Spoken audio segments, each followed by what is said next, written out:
আসসালামু আলাইকুম রহমতুল্লাহ। আশা করি সবাই ভালো আছো। তো আজকে আমরা এফ নিয়ে আলোচনা করব। এটা তোমরা 115 পেজে গেলে পেয়ে যাবা। লাস্ট ক্লাসে আমরা তোমার কমপ্লিট করেছিলাম। তো এখানে দেখতে পাচ্ছ বলতেছে যে discuss in pairs, make as many WH questions. মানে আমাদের কি করতে হবে, যতগুলো আমরা পারি, ঠিক আছে, ডাব্লিউইস কোশ্চেন আমাদের তৈরি করতে হবে। As you can from the given answer below first one is done for you. মানে এখানে যেটা বলতেছে দেখো, এখান থেকে একটা জিনিস বোঝা যাচ্ছে কি, যে আমাদের এখানে হচ্ছে উত্তর দেওয়া আছে এবং এই উত্তর দেখে আমাদের কি করতে হবে, কোশ্চেন তৈরি করতে হবে। একটা দেওয়া আছে কোশ্চেন, কয়টা কোশ্চেন তৈরি করতে হবে, মিনিমাম 2টা করে। দেখো এখানে যদি বলো হোয়াট ডাজ মেসোপটেমিয়া লাই, মানে মেসোপটেমিয়া কোথায় অবস্থিত, তাহলে বলতে Mesopotamia lines between India and Egypt. ঠিক আছে, দেখো এইটার অ্যান্সার তুমি এটা দিয়ে দিতে পারছো, এটার অ্যান্সার কি এটা দিয়ে দিতে পারছো। আবার যদি চাও এটার অ্যান্সারও এটা দিয়ে দিতে পারো। কেমন দেখো, যে which countries does Mesopotamia lie between, কোন দেশগুলোর মাঝে হচ্ছে তোমার মেসোপটেমিয়া অবস্থিত, ইন্ডিয়া এবং ইজিপ্টের মধ্যে। ঠিক আছে, তো এরকম বাকি যে অ্যান্সারগুলো আছে এখানে দেখো, অ্যান্সারের 2টা পার্ট। একটা হচ্ছে কাস্পিয়ান সি, কাস্পিয়ান সি, আরটা হচ্ছে দ্য নর্থ অফ মেসোপটেমিয়া। তাহলে 2টা পার্ট। তাহলে আমরা যদি একটা কোশ্চেন করি, এই পার্টটা যদি কোশ্চেনের ভিতরে একবার সংযুক্ত করি তাহলে আমরা এই উত্তর পাবো। আর একটা কোশ্চেনে যদি আমরা এই পার্ট সংযুক্ত করি এইটা পাবো। এখন কিভাবে পাবো চলো দেখি। তো এখানে খেয়াল করো একটু, যে আমাদের কি আছে বললাম, কাস্পিয়ান সি আর একটা হচ্ছে নর্থ অফ মেসোপটেমিয়া। তাহলে আমি যদি বলি what lines on the north of Mesopotamia, আমরা যদি এই পার্টটা অ্যাড করি, যে নর্থ পার্ট মেসোপটেমিয়ার নর্থ পার্টে অর্থাৎ উত্তর দিকে কি আছে, তাহলে কি আছে উত্তরে কি হবে, কাস্পিয়ান সি। তাহলে আমরা এইটুকু হচ্ছে কি করলাম, কোশ্চেনে অ্যাড করলাম, আর এইটুকু কি উত্তরে, উত্তরে এতটুকু আমরা পাচ্ছি। আবার আমরা যদি মনে করো এখানে তোমার এই যে which sea is north of Mesopotamia, আমরা যদি এইভাবে দিই তাহলে কি পাচ্ছি, তাও আমরা এটা পেয়ে যাচ্ছি। এখন তুমি যদি এইটা দিতে চাও, সরাসরি হচ্ছে এটা দিতে চাও, এভাবে প্রশ্ন করতে চাও যে where is the Caspian sea lies, তাহলেও কিন্তু কি পাবা, এইটুকু অ্যান্সার পেয়ে যাবা, এইটুকু অ্যান্সার পেয়ে যাবা। সেক্ষেত্রে তোমার 3টা কোশ্চেন হয়ে যাচ্ছে, কিন্তু তোমার তো 3টা করার দরকার নাই, তাই না? আচ্ছা, এবার 3 নম্বরটা দেখো, বলতেছে যে Nile falls into the Mediterranean sea, Nile's কোথায় এটা পড়ে, এটা কোথায় যায়, অতিবাহিত হয়েছে, প্রবাহিত হয়ে এটা হচ্ছে তোমার মেডিটেরিয়ান সিতে পড়ে। এখন what is the Nile fall, Nile কোথায় পড়ে, মেডিটেরিয়ান সিতে। আচ্ছা, into which sea does the Nile fall, Mediterranean sea. তাহলে দেখতেছো তুমি একটা প্রশ্ন, একটা অ্যান্সার তুমি পাওয়ার জন্য অনেকভাবে প্রশ্ন করতে পারো, দুইভাবে।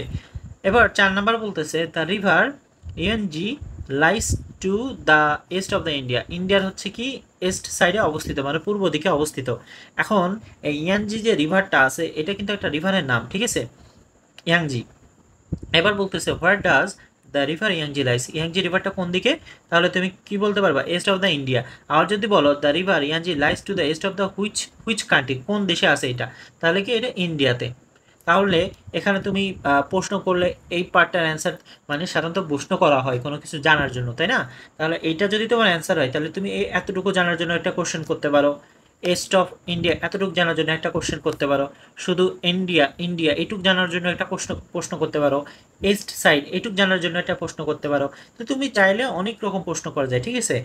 আচ্ছা, এবার 5 নম্বর বলতেছে যে the Tigris and Euphrates run on the West of the Mesopotamia. ঠিক আছে, তাহলে কোশ্চেন করতে পারো কি, where do the Tigris and Euphrates run, তাহলে টাইগ্রিস এবং ইউফ্রেটিস কোথায় আছে, এটা হচ্ছে ওয়েস্ট অফ দ্য মেসোপটেমিয়া। ঠিক আছে, আচ্ছা, মানে রান মানে কি হয়ে যায়, প্রবাহিত হয়ে যাচ্ছে। এই দুটো নদী কোথায় প্রবাহিত হচ্ছে, এটা মেসোপটেমিয়ার ওয়েস্ট সাইডে, মানে পশ্চিম সাইডে।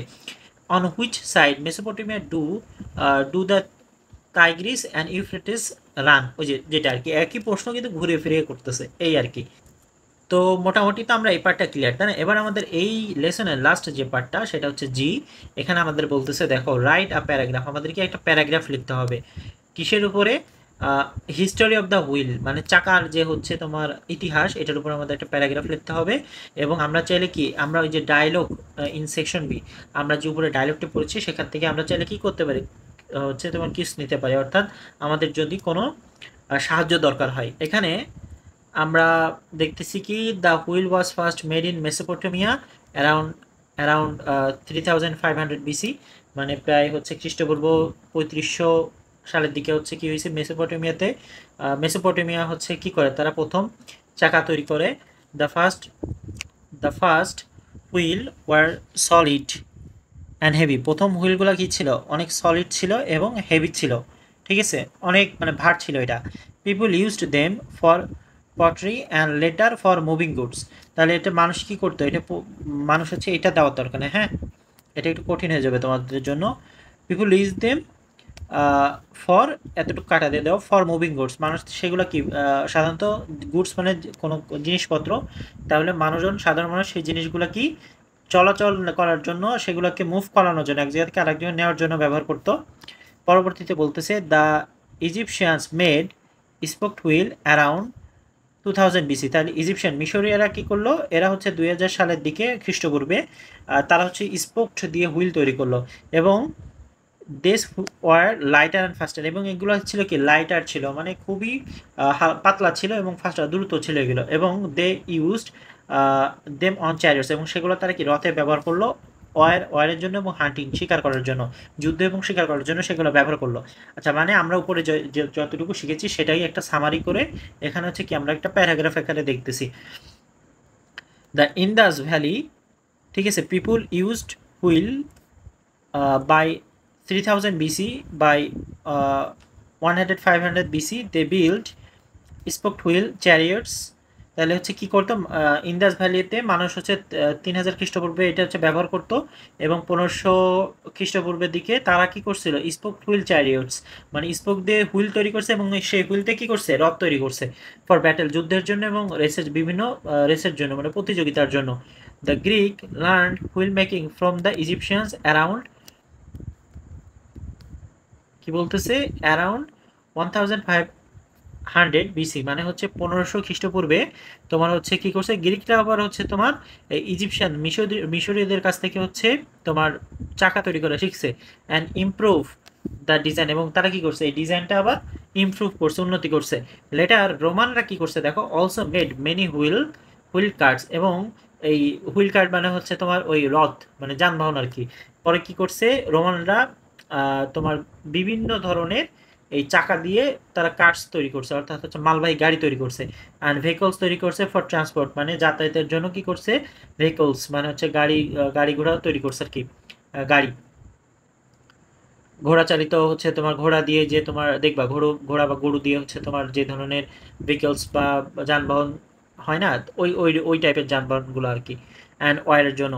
এবার বলতেছে the wheel become one of the most useful invention in the history. তাহলে হুইল কি ছিল, হুইল হচ্ছে চাকা হয়ে গেল, বিক্যাম মানে হয়ে গেল one of the most useful invention in history, সব থেকে দ্য মোস্ট ইউজফুল, যতগুলো ইনভেনশন ছিল, ঠিক আছে, যতগুলো আবিষ্কার ছিল ইতিহাসের, যতগুলো গুরুত্বপূর্ণ আবিষ্কার ছিল তার মধ্যে এই চাকা কি হলো, ওয়ান হয়ে গেল, একটি হয়ে গেল।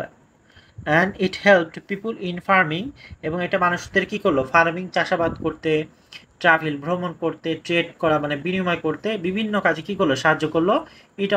ইট also helped early civilization grow stronger, এবং আর্লি যে সিভিলাইজেশন ছিল, অর্থাৎ প্রাথমিক বা প্রারম্ভিক প্রথম দিকে যে সভ্যতা ছিল সেটা কি হলো, দ্রুত বৃদ্ধি পায় এই চাকার কারণে, ঠিক আছে।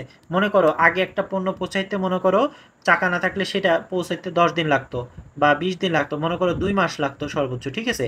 বাট যখন এই চাকা আসলো, চাকার যানবাহন লাগলো, সেখানে আমরা কি করতেছি, এক জেলা থেকে আরেক জেলায় হচ্ছে সর্বোচ্চ 1 ঘন্টা বা 2 ঘন্টা বা 3 ঘন্টার মধ্যে পৌঁছে যাচ্ছি, যেটা এক সময় কি লাগতো, একটা সময় কয়েক মাস লেগে যেত বা হচ্ছে বেশ কয়েকদিন লেগে যেত। তো এইটা বলতেছে, এইটা যে মানে আমাদের এই চাকাটা কি করছে, সিভিলাইজেশনটা দ্রুত এটা বৃদ্ধির পিছনে এটা বড় ভূমিকা রাখছে। তো আই হোপ এই পর্যন্ত বুঝতে পারছো। নেক্সট ক্লাসে আমরা পরবর্তী লেসন আলোচনা করবো। আনটিল দিন সবাই ভালো থেকো। আসসালামু আলাইকুম রহমতুল্লাহ।